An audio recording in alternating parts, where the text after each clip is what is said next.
تو اس اللہ کا یہ پیغام ہے کہ جب میں نے یہ سب کچھ کیا ہے تو بھی تو کچھ کر، کہ تو میری مان کے چل،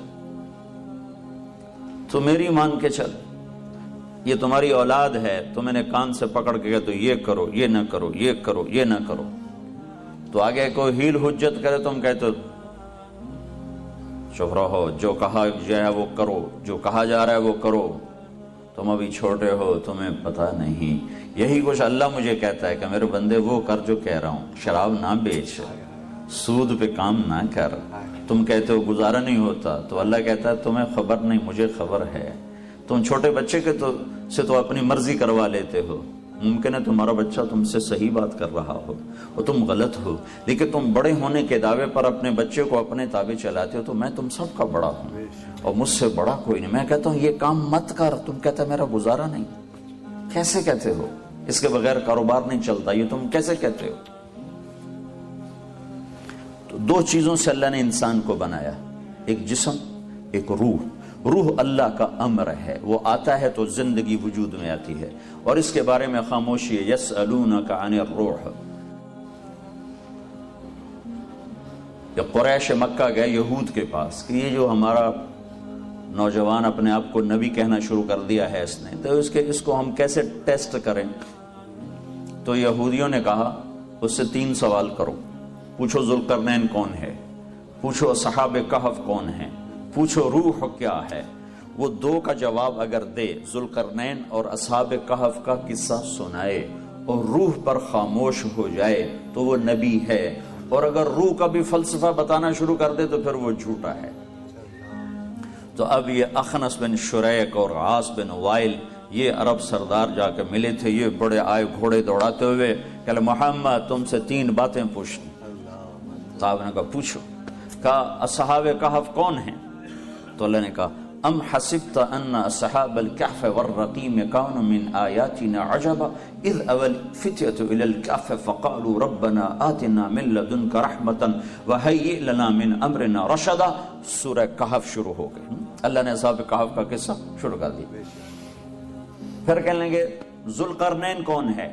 تو اللہ تعالیٰ نے اتارا یسألونک عن ذی القرنین قل سأتلو علیکم منہ ذکرا انا مکننا له فی الارض وآتیناہ من کل شیء سببا فاتبع سببا. میں تمہیں ذوالقرنین کا قصہ سناتا ہوں، وہ سارا سنا دیا. پھر پوچھا روح کیا ہے، روح کیا؟ اب وہ سارے منتظر ہیں کہ اب یہ روح پر بھی کوئی تقریر کرے گا. روح وہ تو ما ینطق عن الہوا، میرا نبی خود تو بولتا ہی نہیں تھا، وہ بولتا تھا جو اللہ بلواتا تھا. ایک صحابی کہنے لگے یا رسول اللہ، عبداللہ بن عمر، میں آپ کی باتیں لکھا کرتا ہوں، کبھی کبھی آپ غصے میں ہوتے ہیں، اس وقت بھی لکھا کروں. انہوں نے یوں سوچا کہ جیسے ہم غصے میں اوپر نیچے ہو جاتے ہیں، تو اللہ کا نبی غصے میں، کیا اللہ کا نبی غصے میں بھی صحیح بات کرتا ہے؟ یہ ان کو دھوکہ لگ گیا. تو یا رسول اللہ آپ غصے میں ہوتے ہیں، اس وقت بھی میں لکھا کروں؟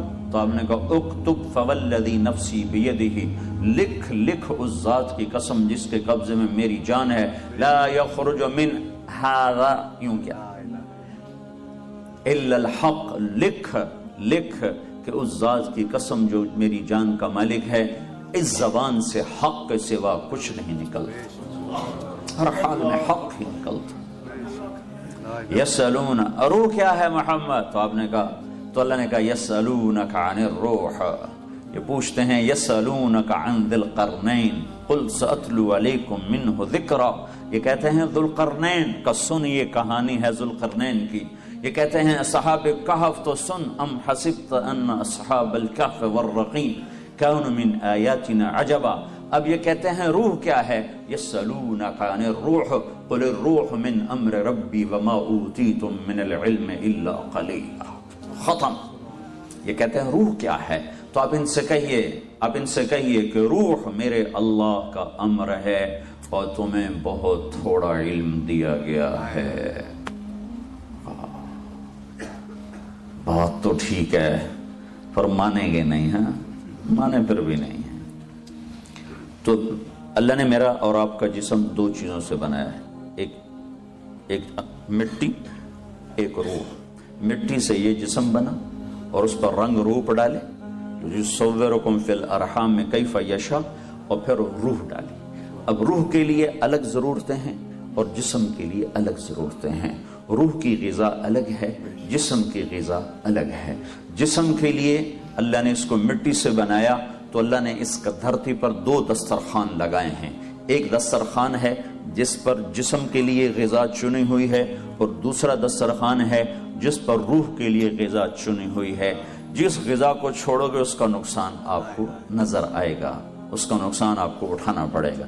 جسم کی غذا چھوڑیں تو اس کا نقصان نظر آتا ہے، روح کی غذا چھوڑیں تو اس کا نقصان بھی نظر آتا ہے. یہ 2 دسترخوان میرے اللہ نے آسمان سے اتارے ہیں. ایک دسترخوان ظاہری ہے، انزلنا من السماء ماء، کہ ہم نے انا سببنا الماء صبا، ہم نے پانی اتارا. ثم شققنا الارض شقا، پھر ہم نے زمین کو پھاڑا. فانبتنا فیہا حبا وعنبا وقضبا وزیتونا ونخلا وحدائق غلبا وفاکہۃ وابا. ہم نے آسمان سے پانی اتارا. الم تر، اس سے اور پہلے الم تر ان اللہ یزجی سحابا، دیکھتے نہیں ہو یہ بادل کہاں سے آتے ہیں؟ تمہارے بس میں ہوتے تو تم سردیوں میں سارے بھگا دیتے بادل.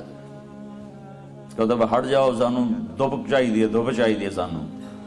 تو کہنے لگا تو کون لاتا ہے بادل کھینچ کے، کون لاتا ہے؟